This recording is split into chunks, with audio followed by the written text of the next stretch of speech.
Good morning, everyone. I'm Marius Nazare, I'm Chris Mulry. and this is the London Property Podcast, episode 11. As always, we're going to kickstart off with the news of the week. So we have one which is quite interesting, and it kind of impacts us directly. So there have been talks, and agents have been invited to express interest in taking part in reservation agreement trials. So the government is been talking about doing this for quite a while, and the home buying and selling group, they have basically drawn up the agreement and proposed it to the government. Okay, so basically what they're trying to achieve is, well, they're trying to see how, in principle, how this will actually work, practically speaking.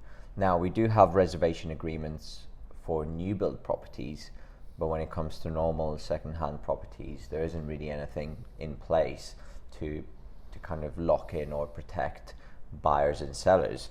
So the initial recommendation from the home buying and selling group is that the agreement will be conditional upon the information available at the point of acceptance of offer and the buyers and sellers circumstances. Okay, both parties will be expected to pay a commitment deposit, which they may lose if they breach the terms of the agreement. Any deposit monies paid will be protected by an arbitration process. Okay, so very similar to what you have in new build. It is a trial.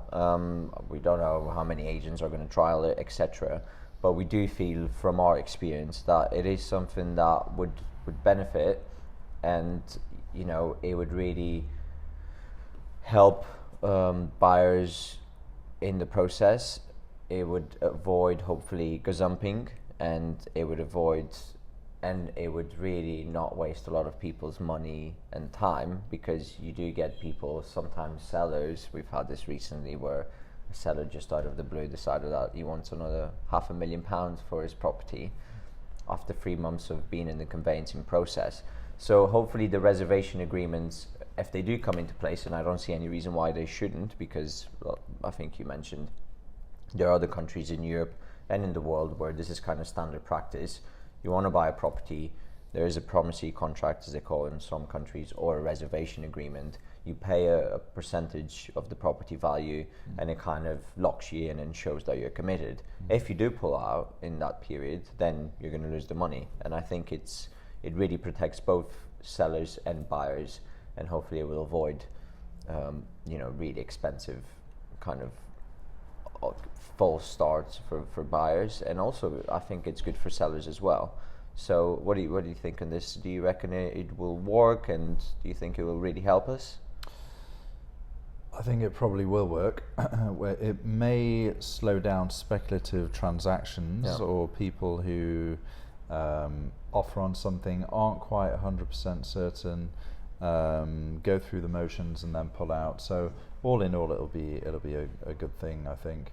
I mean, in our office, we actually, even though, like you say, on new builds, it's normally a prerequisite that you have to put down a reservation deposit on a new build, but second-hand properties you don't. In our office, a lot of the time we do request it, depending on where the buyer is from, and where the seller's from, and if they're comfortable, because we deal with a lot of overseas people. If they're comfortable in their own countries, if they're used to the process of putting a deposit down on a property, we just send a draft reservation agreement over to their lawyers just to kind of look through, ratify, make sure they're happy with it. If both buyer and seller are happy with those terms, we let them enter into it. It's fine.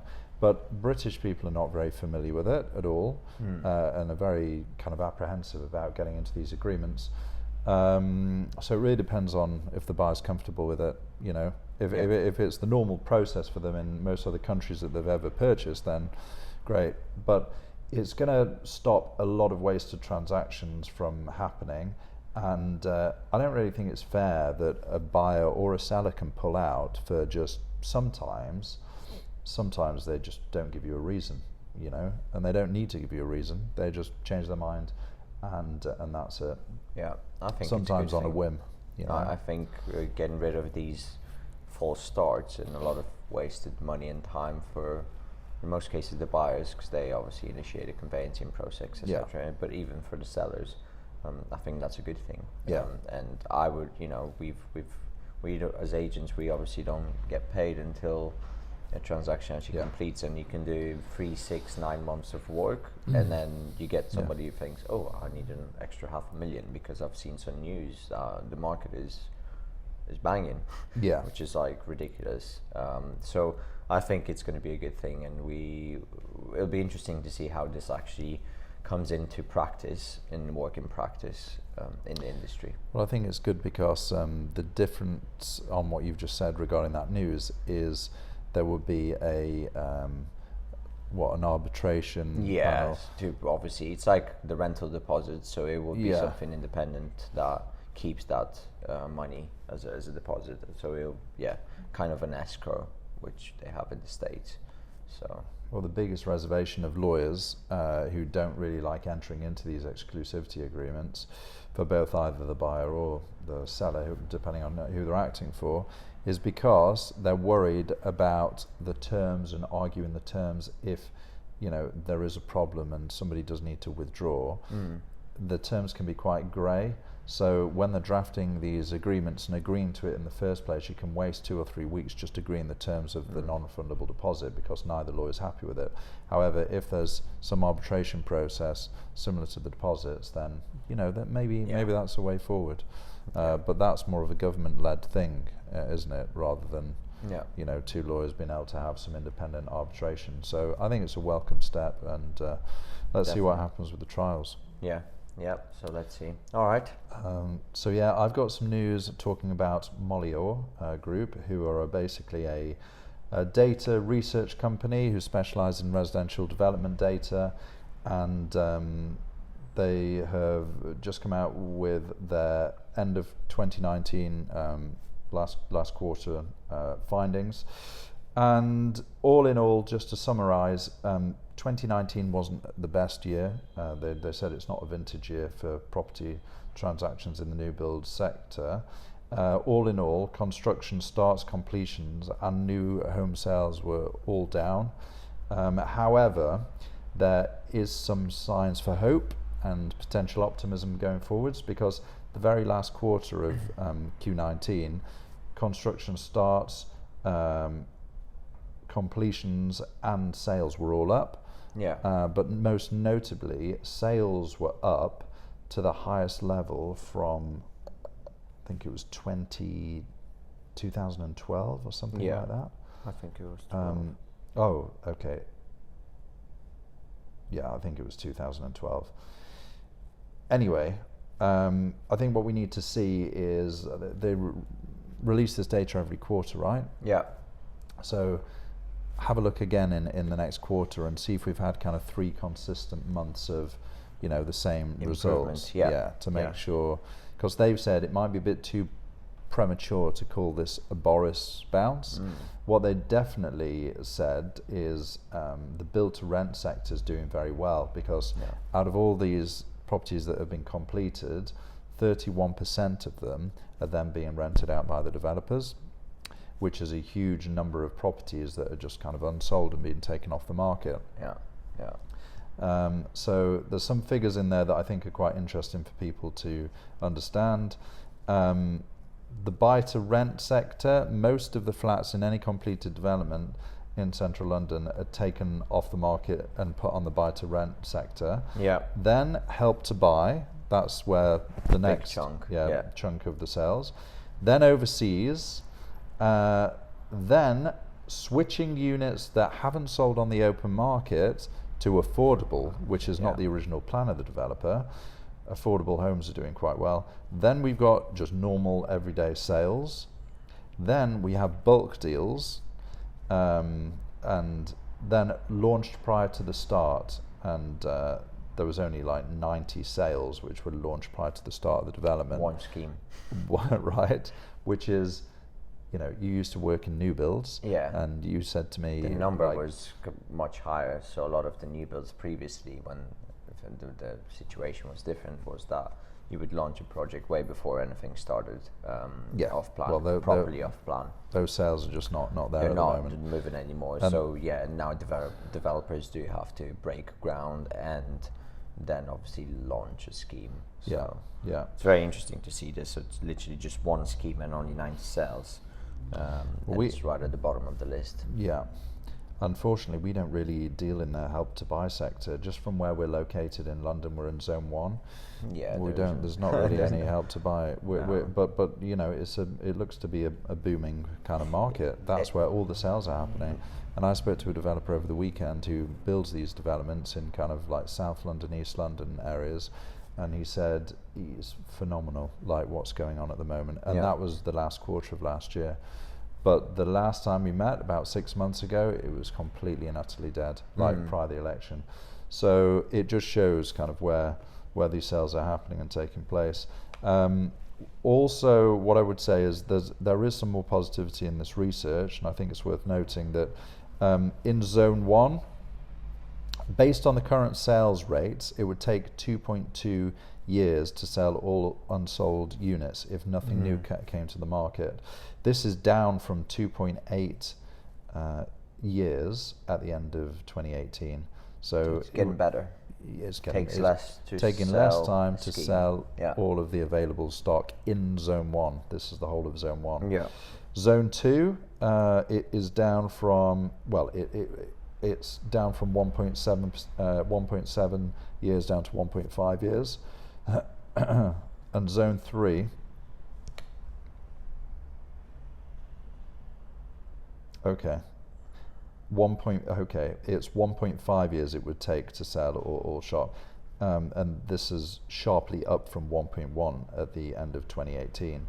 So I guess what that is showing us is properties in Zone 3, they're taking longer to sell than what they used to. So you don't really want that trajectory. Up Zone 1 and Zone 2. Exactly. And maybe the reasons for that is a lot of developers went out into the market over the past couple of years to start building in the periphery boroughs, you know, because there's been that huge boom. Maybe it's an oversupply of things in that area. So that's that news. Yeah. Next thing which ties in with next section is hot listings of the week. We're going to do listings this time. Yeah. And in this report, it's actually a scheme that we have on for sale. We're instructed on it, West End Gate. So it's literally just around the corner from us. It's a luxury development.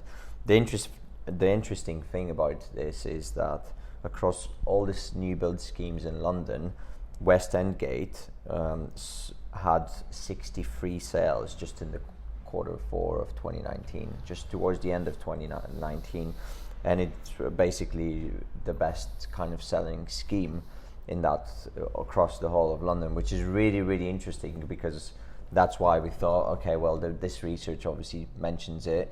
We've got the development for sale, and it is a great development. It's ahead of its time in many ways, because it's a luxury development in central London, Zone 1, W2. It has all these incredible facilities like spa, cinema, swimming pool, wellness center, restaurants, you know, gardens, and all these things, which there isn't really anything like it in the area. I mean, any new builds that you have in Paddington and Paddington Basin, they don't really have these facilities. So it's something like really at the top of the, you know, the market here when it comes to new builds. There isn't anything like it. And you get a selection of 1, 2 and 3 bedroom apartments starting from around £925,000. And it's a great scheme. You know, they've completely sold out phase 1, which is Garrett Mansions. Now phase 2, the actual tower that you will see if you drive past, is for sale, and it's doing really well, as obviously the research suggests. It's always going to do well with Far Eastern investors, and you really can get a product of that caliber in the area, you know, because here we've got a lot of, you know, stock of fronted period properties or mansion blocks, whereas that's a completely new build, high-end new build. And yeah, we're very excited. We're gonna obviously put the link into this description, so if you do want to see what units are available in this scheme. It's a great time to buy. And I think this stat that West End Gate was the best selling scheme across London in Q4 of 2019 tells you all that you need to know about how good the scheme. development is. Yeah, exactly. And one of the reasons, if you're thinking, well, why is it the best selling scheme? Yes, it's got all these facilities, but you think, well, a lot of developments across London have probably got these facilities, but not in Zone 1 they don't. That's the thing. And also another point to make, which I was there literally yesterday showing the development, and the developer made a point which can't argue with. They're absolutely bang on right when they say this. It's probably, and they've scoured all of central London for any kind of sites. There's not even any potential that they can find for any sites of this size, like this one, to develop on. They just do not exist.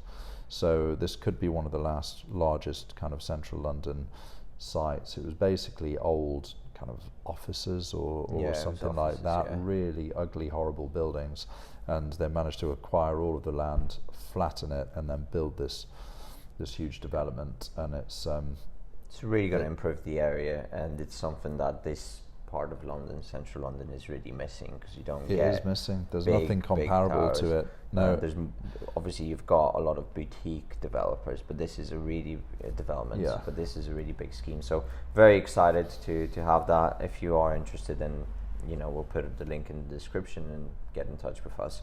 All right, let's move on to the final section. So question of the week.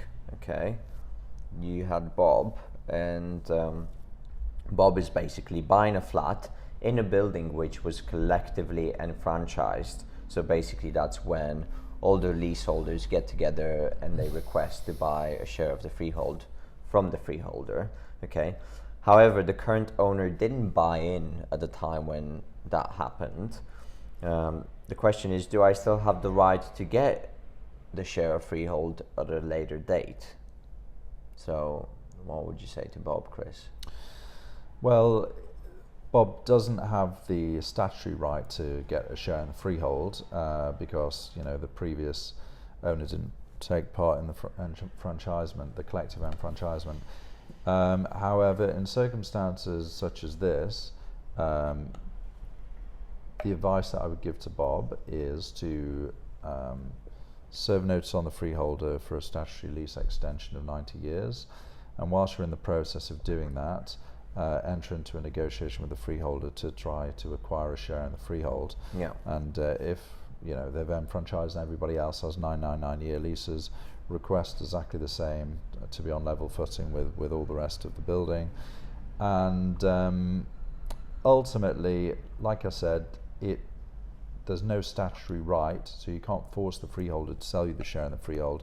It's a commercial decision from the freeholder, and from my point of view, if I was the freeholder and somebody served a statutory lease extension to get 90 years, in the request of doing that, the ground rent would be abolished, and there'd be no value left after the lease extension is done. There'd be no value left in it for me as the freeholder. I'd have to wait quite a long period of time before. Well, in this case, the lease is 76 years. So plus 90 on top of that, I'd have to wait a very long time before there was any kind of financial interest from anybody wanting to do a lease extension again. So I'd probably enter into a commercial agreement with Bob and say, okay, well, pay a slight premium on top and I'll give you a share in the freehold. That's what most commercial freeholders, I would think, would do, but the thing is, we can't guarantee it. Well, what we would suggest is to speak with a surveyor who's going to advise you on this. Go through the actual conveyancing process and get basically professional advice with people. It's not an issue per se, but it is something that a surveyor will be able to advise you best on how to solve this, how to get share of freehold. So just speak to a surveyor. They'll be able to tell you exactly, they'll be able to enter the negotiations with the surveyor or the legal, this part for the freeholder, and I'm sure it can be resolved. It's a complex issue, so there's no point really getting into the details of it. It is possible, but speak with with the surveyor, and they'll be able to assess it on a case-by-case basis, because it really depends how many people have the share of freehold, the building, you know, there's so many variables here, so we can't really give you a general piece of advice. But what we would say is, yes, it is possible, as long as you have the right legal advice and you consult professional people who deal with these kind of things, and they can look at your situation, Bob, and they'll be able to tell you what the best option is for you. All right, so that concludes our vlog number 11. Thank you for paying attention. We'll be back next week with more news and insights and hot listings and sales of the week. And yeah, we've got all the links in the description below. You can find us on Apple Podcast, Google Podcasts, Spotify, whatever, you know, YouTube, all the social media channels. You can find them below. If you do have any questions, get in touch, and we'll see you guys next week. Bye. See you next week.